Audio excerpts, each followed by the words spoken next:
Profeti alayhi salatu wasalam na ka mësuar që martesa të jetë të bëhet publike, të mos bëhet e fshehet. Ndaj dhe shikon Abdurrahman ibn Auf radhiyallahu anhu, i cili kishte ardhur tashmë në Medinë dhe ndjen tek ai erën e parfumit. I thot, çfarë është kjo? Ja thën Abdurrahmani, tazawwajtu al-bariha, mbrëm u martova.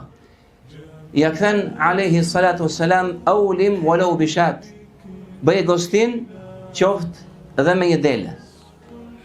Pra bëje publike atë dhe mblit njerëzit dhe shpalle martesën tënde tek të gjithë.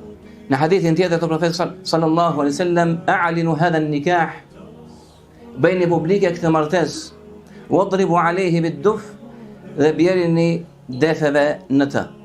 Allahu azza wa jall na ka mësuar në Kur'anin Kerim që t'i jepet gruas e drejta e saj dhe prej të drejtave të saj, ajo që bën në të drejtën e saj është mehri.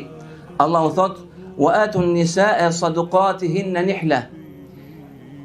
I jepini grave tuaja dhuratën e kurorëzimit. E gjitha kjo tregon për madhërimin, nderimin dhe respektin e aktit të nikahut, i cili mund t'jepet dhe më pas, pra nuk është kush që t'jepet gjatë nikahut, apo pas ti mund t'jepet dhe në një kohë të largët pas aktit të nikahut.